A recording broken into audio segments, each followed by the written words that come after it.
ಅನುದಿನ ಅನುಕ್ಷಣ ಮನೆಯಲ್ಲೂ ಕಲಿಯೋಣ, ಕಲಿಕೆಯ ಹೊಸ ಹಾದಿಯಲಿ ಜೊತೆಗೂಡಿ ಹೆಜ್ಜೆಯ ಹಾಕೋಣ, ಸಂತಸದಿ ಕಲಿಯೋಣ ನಮ್ಮ ಹೆಮ್ಮೆಯ ಈ ಕ್ಲಾಸಿನಲ್ಲಿ. Yes, sir. Yes, teacher. Present, ma'am. अस्सलामु अलैकुम व रहमतुल्लाहि व बरकातुहू। Welcome to Samveda classes. मैं मोहम्मद फाजिल मावन मुअल्लिम government Urdu lower primary school Gaurampet Devadurga ज़िला रायचूर आप सबका इस ई क्लासेस में इस्तकबाल करता हूँ।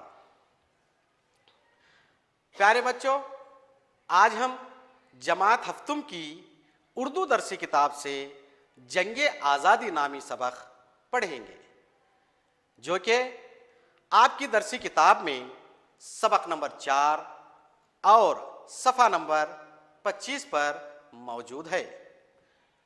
प्यारे बच्चों, सबक शुरू करने से पहले आपसे गुजारिश है कि आप अपनी नोटबुक, दरसी किताब, कलम वगैरह को अपने पास रखें ताकि ज़रूरी और अहम नुकात दर्ज करने में परेशानी ना हो। प्यारे बच्चों, सबक पढ़ने से पहले मैं आपको सबक के मकासिद बताता चलूँ।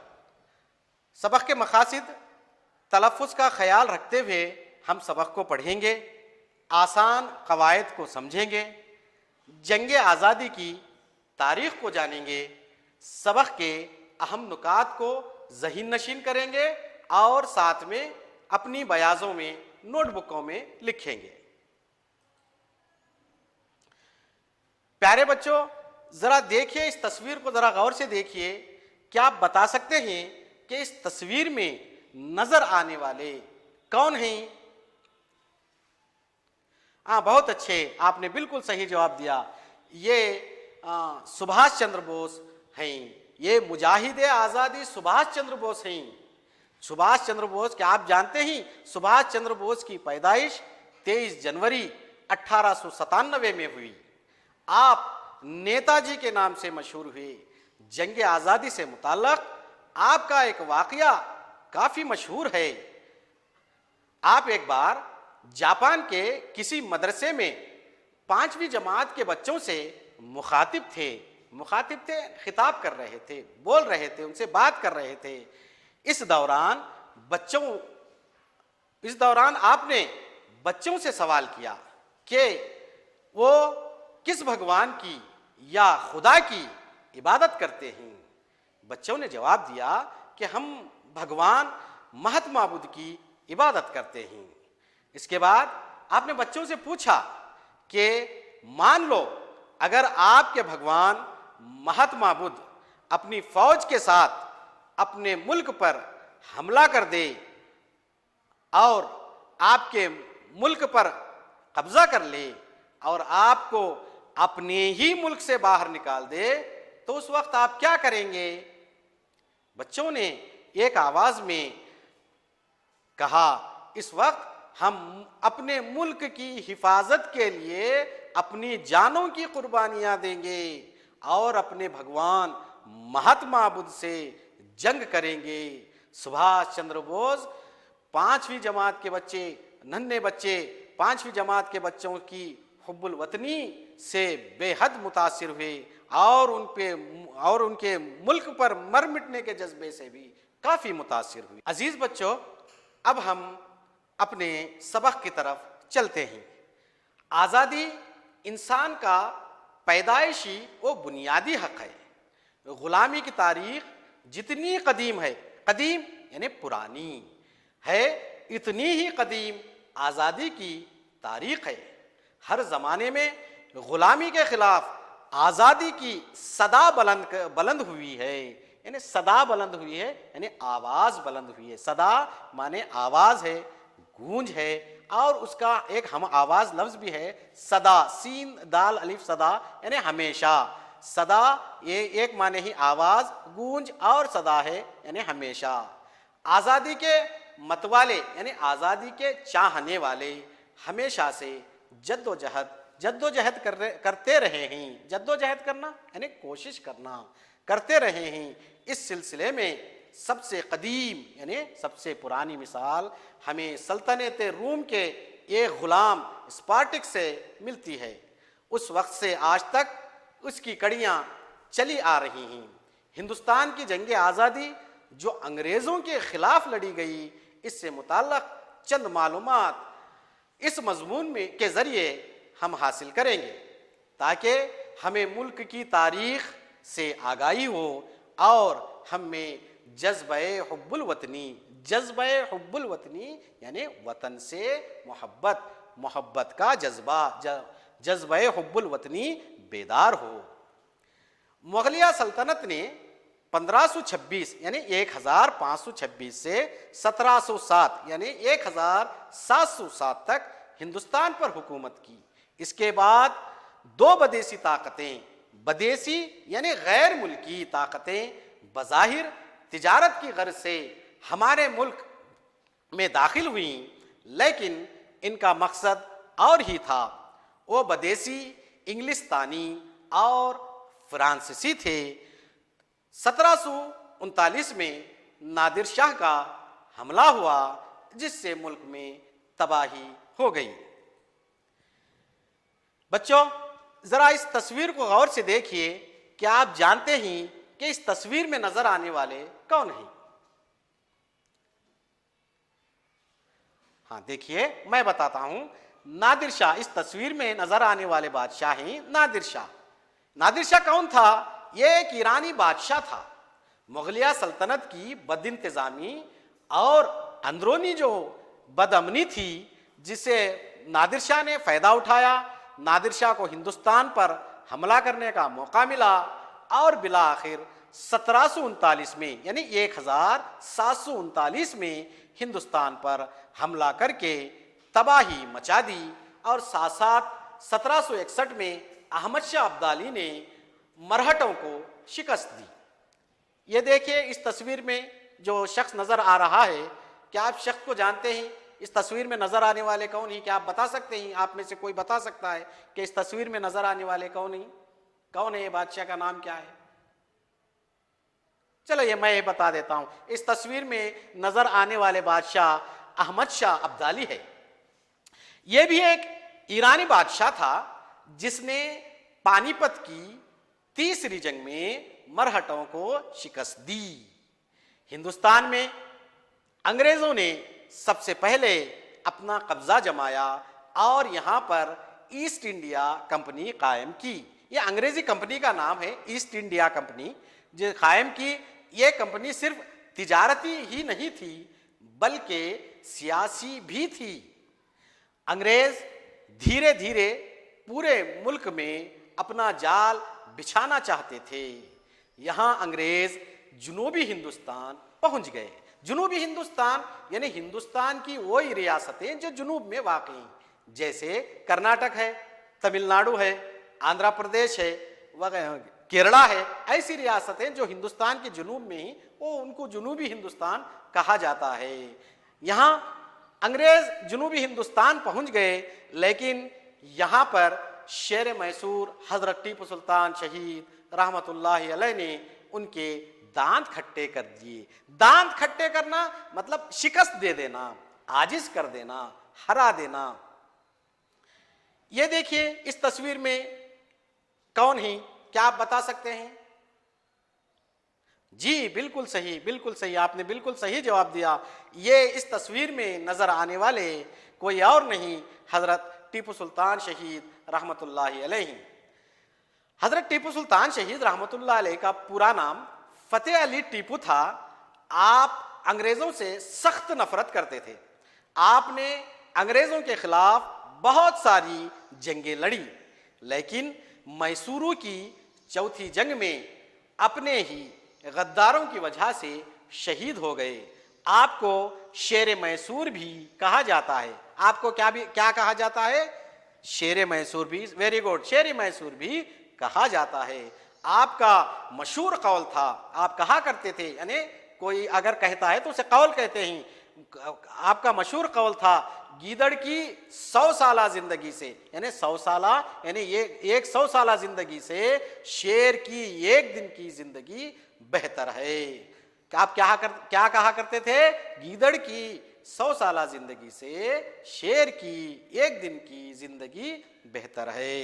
Very good. 1799 में मुजाहिदे आज़ादी हजरत शेर मैसूर हजरत टीपू सुल्तान शहीद रहमतुल्लाह अलैह ने आखिरी सांस तक अंग्रेजों का मुकाबला किया। लड़ते, मुकाबला करना, अंग्रेजों से मुकाबला किया मतलब लड़ते रहे। क्या मुल्क की आज़ादी के लिए लड़ते रहे, लड़ते लड़ते शहीद हो गए, लड़ते लड़ते शहीद हो गए। उसके बाद 1857 में हिंदुस्तानियों ने जंग आज़ादी शुरू की। 1857 यानी 1857 में अंग्रेजों के खिलाफ हिंदुस्तानियों ने जंग आज़ादी शुरू की, जिसमें हजारों लाखों जाने गई, कई हजार उलमा शहीद हुए। उलमा लफ्ज़ है उलमा यानी आलिम की जमा है, आलिम यानी उलमा यानी बहुत सारे आलिम, आलिम की जमा है उलमा, शहीद हुए। दिल्ली और मेरठ ये शहरों के नाम हैं, हिंदुस्तान के शहरों के नाम हैं। दिल्ली और मेरठ के रास्ते में हर दरख्त पर उलमा की लाशें लटकी हुई थीं। प्यारे बच्चों, क्या बता सकते हैं कि इस तस्वीर में दिखाई देने वाले बुजुर्ग कौन हैं? चलिए मैं ही बता देता हूं। इस तस्वीर में नजर आने वाले शख्स बहादुर शाह जफर हैं। बहादुर शाह जफर मुगलिया सल्तनत के आखिरी बादशाह थे। 1857 की पहली जंग आज़ादी के वक्त आपकी उम्र 82 साल थी। अंग्रेजों ने आपके सभी बच्चों के सर कलम कर दिए, कलम करके, सर कलम करना यानी सर काट कर, सर कलम करके आपके सामने थाल में सजाकर तोहफे की शक्ल में लाए थे। आपको अंग्रेजों ने जंग आज़ादी के वक्त रंगून एक मुकाम है, रंगून में कैद कर दिया गया। कैद कर दिया यानी बंद कर दिया। जिंदगी के आखिरी अय्याम यानी आखिरी दिन, अय्याम यानी यौम की जमा है अय्याम, जिंदगी के आखिरी अय्याम रंगून ही में गुजारे। आप मुगलिया सल्तनत के बादशाह होने के अलावा, बादशाह तो थे ही, उसके अलावा आप बेहतरीन शायर भी थे। आपकी गजल का एक निहायत ही मशहूर शेर है जो उन्होंने अपनी जिंदगी के आखिरी अय्याम में लिखा था। आखिरी शेर क्या है वो देखिए। कितना है बदनसीब जफर दफन के लिए, 2 गज जमी भी ना मिली कोई यार में।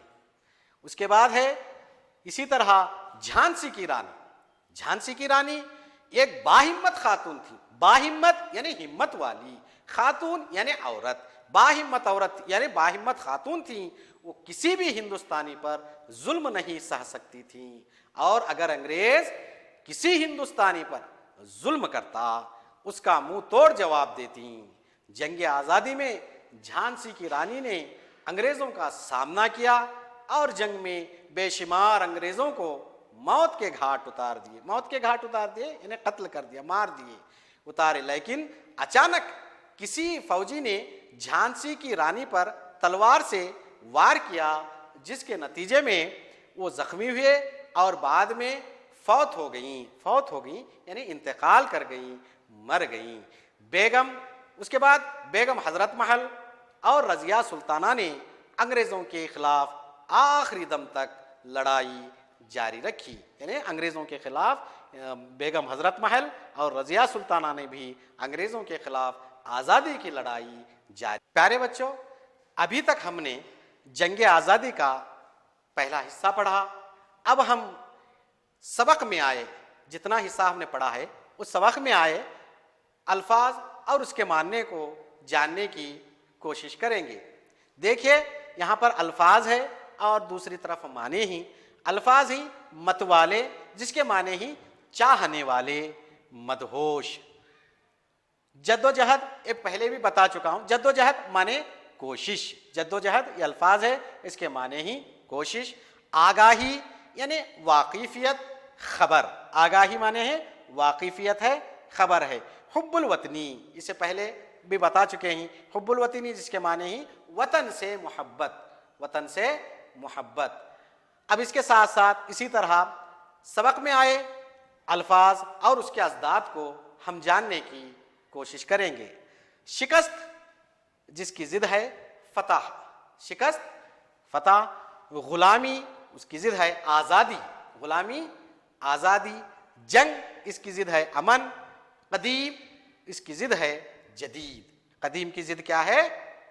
हाँ, वेरी गुड, कदीम की जिद है जदीद। इसी तरह अब हम सबक में आए हुए वाहिद और उसकी जमा मालूम करने की कोशिश करेंगे। वाहिद आलिम, उसकी जमा है उलमा। आलिम की जमा है उलमा। मकसद वाहिद है, उसकी जमा है मकासिद। फिर है हक, उसकी जमा है हुकूक। प्यारे बच्चों, अब तक हमने सबक को सही अंदाज से पढ़ा भी, सुना भी, अल्फाज के माने भी जान लिए, अजदाद पढ़ लिए, वाहिद और जमा को भी हमने पढ़ा।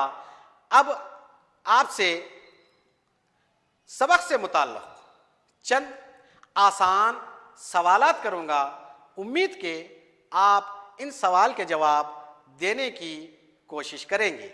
प्यारे बच्चों, देखिए, एक जुमले में इन सवालों के जवाब सिर्फ एक एक जुमले में दीजिए। पहला सवाल है, आज़ादी की जंग किसके खिलाफ लड़ी गई? बता सकते हैं? बहुत ही आसान सवाल है, ये एक जुमले में है। जी बिल्कुल सही जवाब, आज़ादी की जंग अंग्रेज़ों के खिलाफ लड़ी गई। बहुत अच्छे, आज़ादी की जंग अंग्रेज़ों के खिलाफ लड़ी गई। दूसरा सवाल है, शेर मैसूर किसको कहा जाता है? बताइए आप में से कोई। हाँ जी, शेर मैसूर हजरत टीपू सुल्तान शहीद रहमतुल्लाह अलैह को कहा जाता है। बहुत अच्छे, आपने बहुत ही उम्दा जवाब दिया। अब तीसरे सवाल की तरफ बढ़ते हैं। तीसरे सवाल है, हिंदुस्तान में पहली जंग आज़ादी कब शुरू हुई? बताइए आप में से कोई एक बताइए। जी, हिंदुस्तान में पहली जंग आज़ादी 1857 यानी 1857 में शुरू हुई। चलिए, पहले एक जुमले के सवालों के जवाब तो आपने बहुत ही बेहतरीन अंदाज में दिया। चलिए आप बढ़ते हैं, 2 या 3 जुमलों में इन सवालों के जवाब मैं आपसे हासिल करना चाहता हूं। उम्मीद कि आप पहले की तरह आप भी इन सवालों के जवाब देने की कोशिश करेंगे। चलिए बच्चों, पहला सवाल आपके सामने पेश करता हूं। हिंदुस्तान, इन सवालों के जवाब 2 या 3 जुमलों में दीजिए। 2 या 3। देखिए, पहला सवाल है, हिंदुस्तान पर हुकूमत करने वाली 2 बदेसी ताकतें कौन सी थीं और उनका मकसद क्या था? अब एक मर्तबा आपके सामने सवाल को दोहराता हूं। देखिए, हिंदुस्तान पर हुकूमत करने वाली 2 बदेसी ताकतें कौन सी थीं और उनका मकसद क्या था? बताइए।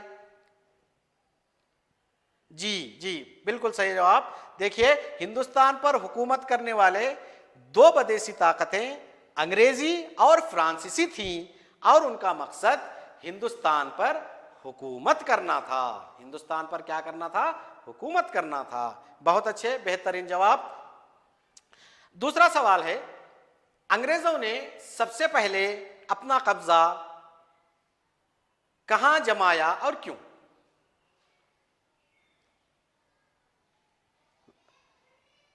Very good. हाँ, देखिए, अंग्रेजों ने सबसे पहले बंगाल पर अपना कब्जा जमाया ताकि यहां पर अपनी तिजारती कंपनी कायम कर सके। वेरी गुड, बहुत अच्छे, बहुत उम्दा जवाब दिया आपने। अब आगे की तरफ मैं बढ़ता हूं। देखिए, मारूजी सवालात दिए गए हैं। देखिए, ज़ैल में हर सवाल के 4 मुतबादिल जवाबात दिए गए हैं। सही जवाब का इंतखाब करें। गौर से देखिए और सुनिए। 4 जवाबात दिए गए हैं, 4 मुतबादिल जवाबात दिए गए हैं। सही जवाब का आपको इंतखाब करना है। देखिए, इंसान का पैदाइशी हक है। ये चोरी, बी आजादी, सी नौकरी, डी गुलामी। सही जवाब क्या है? हाँ, बिल्कुल सही, आजादी। इंसान का पैदाइशी हक है आजादी, बिल्कुल सही जवाब, बहुत अच्छे। दूसरा सवाल है, इस सन में यानी किस सन में, इस सन में नादिर शाह का हमला हुआ। देखिए, सन दिए गए ही आपके सामने हैं। ये 1739 है, 1740 है, सी 1738 है, डी 1737 है। देखिए, सही जवाब क्या है आपका? वेरी गुड, बहुत अच्छे। सही जवाब है 1739। वेरी गुड, सही जवाब। अब तीसरे सवाल की तरफ बढ़ते हैं, मारूजी सवालात की तरफ। तीसरे सवाल की तरफ बढ़ते हैं। सल्तनत रूम में गुलामी के खिलाफ आवाज उठाने वाला, सल्तनत रूम में गुलामी के खिलाफ आवाज उठाने वाला कौन था? पहला ये है रजिया सुल्ताना, बी झांसी की रानी, सी स्पॉटेक्स, डी मार्टिन लूथर। सही जवाब क्या है? वेरी गुड, सही जवाब है स्पॉटेक्स। अब इसके बाद मैं आपको घर पर काम के लिए चंद सवालात देता हूं। उम्मीद के आप इनको हल करने की, अपने अपने घरों से हल करने की कोशिश करेंगे। देखिए, इन सवालात के जवाबात लिखिए। निहायत ही आसान सवाल हैं, बहुत ही ज़्यादा मुश्किल नहीं, बहुत ही आसान सवाल हैं। देखिए, मराठों को किसने शिकस्त दी? हमने सबक में पढ़ा है मराठों को किसने शिकस्त दी, पहले हिस्से में, अब तक हमने पढ़ा ही है। दूसरा, शुरू, इस लफ्ज की जिद लिखिए।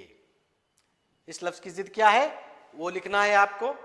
फिर अगराज, इस लफ्ज की वाहिद लिखिए। इस लफ्ज की वाहिद क्या है वो लिखना है आपको। चौथा सवाल है, जंग आजादी में हिस्सा लेने वाली कोई दो खवातीन यानी औरतें, जंग आजादी में हिस्सा लेने वाले कोई दो खवातीन के नाम लिखिए। और आखिरी सवाल है, घर में अपने बड़ों की मदद से कोई 3 कहावतों को अपनी कॉपी में लिखिए। कहावतें, जैसे हमने किताब में जो कहावत पढ़ी थी दांत खट्टे करना, इसी तरह की कहावतों को, 2 या 3 कहावतों को अपने घर में बड़ों से मालूम करके अपनी के नोटबुक में लिखकर लाएं।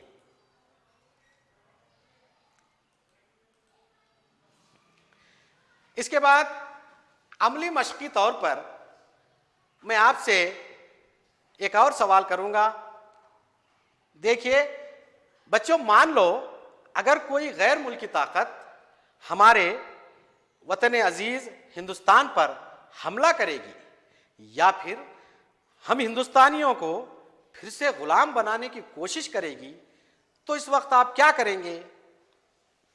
इस सवाल को थोड़ा सोचिए, गौर कीजिए, अपने घर में बड़ों से मालूम कीजिए। मालूम करके कल आइंदा यानी दूसरी नशिस्त जब हम क्लास शुरू करेंगे तो उस वक्त आप इस सवाल का जवाब दीजिए। तब तक के लिए मैं आपसे इजाज़त लेता हूं, इस वायदे के साथ कि मैं आपको जंग आज़ादी नामी सबक के दूसरे हिस्से में फिर मिलूँगा। तब तक के लिए आप अपना ख्याल रखें और उस्तादों की बात माने, वालिदैन का कहना माने और होमवर्क वगैरह करें। इतना कहकर आपसे इजाज़त चाहता हूँ। शुक्रिया। अल्लाह हाफिज़।